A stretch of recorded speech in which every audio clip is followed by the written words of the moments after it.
7:35 this morning, a segment which is going to fulfill kind of an observation that I make from time to time, that there are so many people here on the Midcoast, particularly it seems here in Brunswick, right on the heart of the Midcoast, doing so many things that you might not expect, just to watch them go about their business here on the Midcoast. This morning we're going to talk with a Brunswick resident who, while he very much lives here, has also spent a good part of his life in Asia, notably in the Philippines. He was a software executive. His name is Jim Nelon, and he has just finished a new book, which is really gorgeously illustrated. You got to see this thing if you don't believe me about that, and you'll have some opportunities to do so in the next few weeks. The book's just out, and it's called Pursuing a Dream, a Wandering Executive's Journeys into the Philippines. He's here. We'll talk to him about it 7:35 this morning on the WCME Midcoast Morning Buzz. WCME. Radio Midcoast WCME, the Buzz at 7:22, 22 past 7 on the first Monday in December. This is, of course, very much a program about the Midcoast, but for a few minutes this morning at 7:35, like about 15 minutes from now, it'll also be a program very much about the Philippines, because we're going to talk to a Brunswick resident who has spent a good part of his life there, actually continues to visit there, and has written a new book about his experiences there, a book that I think you're going to be hearing more about in various media in the next few weeks, but you'll hear about it first of all here on WCME in 15 minutes. Jim Nelon, who wrote the book Pursuing a Dream, a Wandering Executive's Journeys into the Philippines. That's coming up after the 7:30 report of WCME News, so hang right in there. We're going to talk to someone who has become a friend of ours in the last 48 hours, who walked in here the other day. Had a very interesting conversation with him about certain things we have in common, the big one being electronic media. Jim Nelon does some work in video production, also with Brunswick TV3, but he is best known for the moment for a new book he's finished, and it's a beautiful book. I think we could safely refer to this as what they call a coffee table book, right, in the book business? It's definitely a coffee table book. It's a book that is about 2 pounds. It's on a coffee table very well. It's black and white and color pictures throughout. Beautifully illustrated. 150 pages. Did you take those pictures, by the way? The pictures are all by myself. Yeah, the text is all by myself. The book design is by a wonderful woman in Thomaston, Maine, with the Maine Authors Publishing. She designed the book, and it's a beautiful book. Okay, and just to fill in the blanks here, Jim Nelon, who very much lives in Brunswick, but who has spent much of his life as a software executive, and in the course of doing that work, traveled in Asia extensively, notably to the Philippines. And it really sounds, and we'll get into this as we go along here, but it really sounds as though, even though you traveled extensively through Asia, you kind of formed a special psychological bond with the Philippines. You're correct. We actually lived in Hong Kong for 8 years, but I seldomly was in Hong Kong because I was traveling throughout Asia for business. And then that business finished for a year, and I was able to spend a year living with remote natives in the hills and mountains of the Philippines and Indonesia. Wow. And during that time, that's when I wrote the book and took the pictures of the people that I experienced. So you got off the beaten path. You were considerably out of Manila, where I would imagine you spent some time. You got out into the hinterlands. The idea was to go as far away from civilization as I knew it as Anybody in the United States might try to know it. In fact, I told my guide when I got near some village that if I found a bus anywhere near where we were, you were fired. Okay. So we wanted to go as far away from civilization as possible. Okay, we're going to get back to that, but we're going to fill in some other what are now blanks, but they won't be blanks for long. You were born in Shawnee, Oklahoma, although somebody who comes from the Midwest, myself, and you're a little further south than I was, I don't detect too much of an accent. If you ever had one, if you ever had an Okie accent, you've definitely lost it. We've been gone for more than a couple of years. I spent 18 years in Shawnee, Oklahoma. So you grew up there? Grew up there and then went to school in Texas for 6 years. Yeah, Trinity University in San Antonio. And how did you make your way to Maine? My wife got a degree in Syracuse, at Syracuse University, and we morphed from there throughout the world, including Hong Kong, and we ended up retired. She ended up retired in Maine, and I decided to follow her to Maine. How about that? But you also managed software ventures for some pretty good-sized companies, and those that work took you to Asia. What? And I'm talking here independently of the Philippines or any particular spot in Asia. What lured you? You have significant interest in that continent. Why Asia? Because we lived there and I fell in love with it, fell in love with the people, fell in love with the food, fell in love with the variations of culture, fell in love with the languages. There's so many different languages, so many different scripts. The Thai script is different from the two Chinese kinds of writing. The Korean writing is different. The Myanmar or Burma writing script is different. So it's just every time you turn around in Asia, you're finding something that is new. It's the most notable difference, and there are many, but in general, what would you say is the most notable difference between the way we live and the way they live? They are very happy. Not that we're not happy, but they're very happy. They have a very good, strong outlook in their future.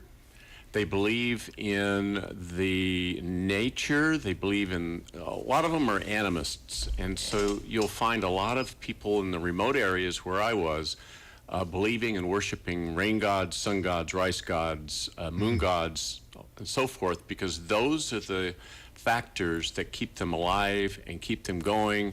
They'll bless the plants. They'll bless the rice, of course. Rice is their main staple. They'll bless the rains to support the rice. They'll bless the heat to keep the rice going, et cetera, et cetera. So they have an outlook over there that is very spiritual and very different from our outlook here.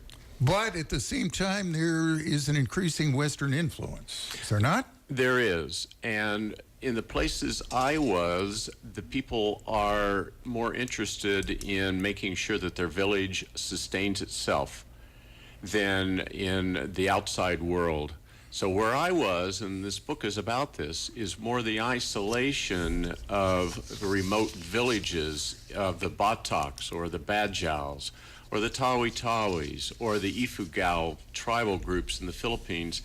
And they are very much separate from what you would find if you were to go to Manila or to Cebu or to some other places that are Zamboanga down in the Mindanao island. There is, by the way, there is a huge Muslim influence down south. Oh, yeah. And there's a lot of conflict going down south with the Abu Sayyaf sect of the Muslim struggle there on Basilan Island and Holo Island and places like that down off the coast south of Mindanao, south of Zamboanga. So there is strife in the Philippines, very much so, from a military and from a religious collision between the predominantly Catholic Christian ideas and concepts of the northernmost parts of the islands of the Philippines compared to the Mindanao and the Muslim influence down in the southern part. But you're saying, it sounds to me like you're saying that the people in these remote areas on which you focused really want to hang on to the basics of their culture as they have known it for centuries, right? For even more than centuries, for millennia, literally. The rice gardens, the rice terraces up in the Benawi area, up in the Ifugao province, in the farthest north part of the Philippines. Those rice terraces have been there for 2,000 years. And they keep those rice terraces going with the generation after generation after generation of families who own those rice terraces in that area. And they have less interest in what's going on in the world than they do in making sure that the rice terrace continues to the next generation. How much of this desire to hang on to their roots and the basics and the identification points of their culture, to what extent is that related to resisting modernization, would you say? The modernization doesn't come near some of the mountainous areas. I'm going over to Indonesia and Borneo for the moment because another one of my books is on that. And those villages are maybe 5 miles apart from each other, and they have different languages, they have different structures within the villages and so forth, and they don't really understand or know what's happening outside of about 20 miles from their village. They don't know what a computer is. They do not know what a computer is. They do not have electricity. I had to charge up batteries and so forth before ever approaching where I was going with them. They're the lights go out at dark because the lights are candle lights, and they snuff the lights at dark. I'm getting a sense from one part of what you're saying that these people may be impoverished, but in another sense, I'm getting the sense that maybe they're anything but impoverished. They're the richest people in the world.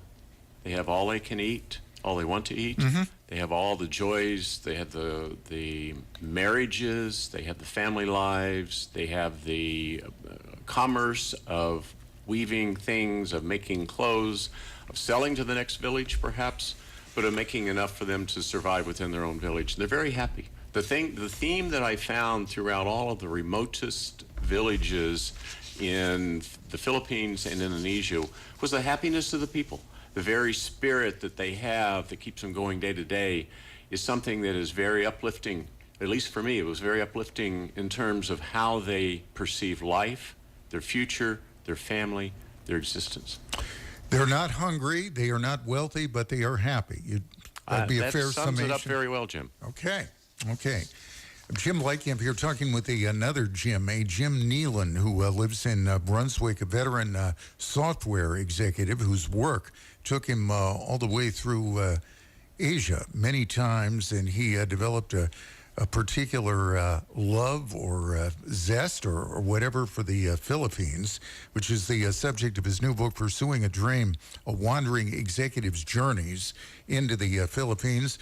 We're going to take a short break here, do some news, catch up on some stuff. We'll be back, talk more about this with Jim Nelon, and you're going to be doing likely a few appearances in connection with the release of this book. I'll be planning to do a number of appearances. Yeah, you'll have a chance, if you like to, show up for those, talk a little further to Jim Nelon, maybe even ask him some questions that I might forget to ask this morning, or more likely just lack the time to ask. But we'll ask some more in a moment. It is 7:49, 11 till 8 at WCME.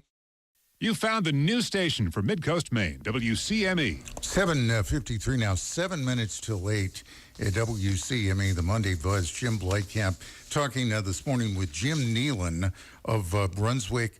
As I say, a veteran software executive who you've now left the software field. You're doing other things that relate to this book, like video production and some work with the Brunswick cable TV channel. So a somewhat shifted focus. The book is called Pursuing a Dream, A Wandering Executive's Journeys into the Philippines. Jim has traveled in Asia and in the Philippines for years. It's one thing I want to cover in general about Asia. I've traveled a little bit in Europe, but never in Asia. So I don't know. I'm depending on you to tell me. But I hear over and over again that while there is increasing westernization throughout Asia, the pace of life has picked up in some regards. People make the case to me that they handle it better over there. They maintain They're slower pace. They have fewer heart attacks. They just roll with it in a little bit more laid-back fashion than we are prone to doing here. Would you agree with that? I would, and perhaps they have fewer appliances, fewer things that take them in directions that we have adopted here that they don't yet know about, or maybe if they do, they haven't adopted there. I'm speaking of smartphones and speaking of streaming this and speaking of some, well, computers in general and so forth. Because the electricity is just coming into some of these remote areas, they don't have the opportunity to do some of the things that we do here. I'll give you a quick example. I was over up in Myanmar, which used to be called Burma. Yeah. And we were up in the upper reaches of Myanmar, up in the Chin Win River near the China border. And we took a riverboat and we leveled the deck of the riverboat and rebuilt it into 4 cabins. And 4 of us, plus a crew of 10, cruised down the Chin Win River for 3 weeks down to where it intersects the Irrawaddy at Mandalay and Bagan. And we experienced villages along the way. And each of the villages that we experienced had a different culture, different style, different feel, different look to them. But they were all very interesting to see, very interesting to take pictures of, very interesting to think about and write about. And it's an example of being able to go into a remote area and see things that a boy from Shawnee, Oklahoma never would have thought to have seen in a million years. What are their impressions and thoughts about us? I know that's a very general question, but what do you pick up in terms of attitudes about the United States from these various Asians with whom you interacted? They're first and foremost bewildered about why a white boy from Shawnee, Oklahoma would ever show up, and what are you doing here? What is this all about? And why do you want to take pictures of us? And why do you ask so many strange questions? Did they have some notable tension about you taking pictures of them? They did. And one of the tools that I used was to have a video camera along. And I would walk into a village, and I would start first with taking videos of the kids. And the kids would be screaming and squeaming around and stuff, and having a great time, giggling and squirming and all that. And I would take pictures of that, videos of that. And then I would show the videos to the kids, and of course they would screech and scream and yell and all this kind of stuff, and really enjoy seeing themselves on the screen and playback. And the parents would come in and they would look at this and they would go, wow, that's really good, this guy's okay.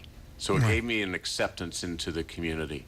And then I could do more of what I was there to do, ask strange questions and take strange pictures and enjoy what I could find. Well, that's interesting, and that's, in some respects, that might be kind of obvious. If you give them a positive taste, or at least a taste of this technology that's all brand new to them, that is somehow to their liking, they're just going to feel better about it. First time they had seen that, and it was an ability for them to watch themselves in their own skin for perhaps the first time. You haven't been to the Philippines in a couple of years, but you're going back soon, is that my understanding? The idea is to go back and to go to some different areas again, some areas way out in the middle of the hinterland, and experience whatever I can find there. And I do not know what I'm going to find there. The idea is to go out and do that. Might do some more writing on all this. The writing and photography will be both examples. A lot of video this time around as well. Well, I can tell you I have not had an opportunity to read into the book, but I have seen it. It's a beautiful book with very engaging photography. And no matter how much we like text and pursuit of facts and stuff like that, we always like to have pictures to go with it. And that has been proven. You always do better with a post on the internet if it's done with a picture. You probably know that, and that certainly applies to this book. I would urge you to take a look. It's called Pursuing a Dream, a Wandering Executive's Journeys into the Philippines, and this is going to be available in some of the local bookeries. Yes, talk with Gary Lawless on Main Street in Brunswick. Talk to Julie Shea at the Mustard Seed in Bath. Okay, so you can look for it in those 2 locations. in days and weeks to come. Pursuing a dream, wandering executive journeys into the Philippines. James Nelon, retired software executive, now pursuing writing and photography and video production and stuff like that. Thanks for coming in this morning. Thank you, Jim. Wish you a ton of luck with it. Jim Nelon, who may be doing some appearances, places like Curtis Library and such venues, and we will keep you posted on that as they happen on WCME, where it is now 8 o'clock. From historic Fort Andros in downtown Brunswick, this is WCME, Brunswick, Bath, Topsom, Freeport, 900 AM and the all-new 99.5 FM.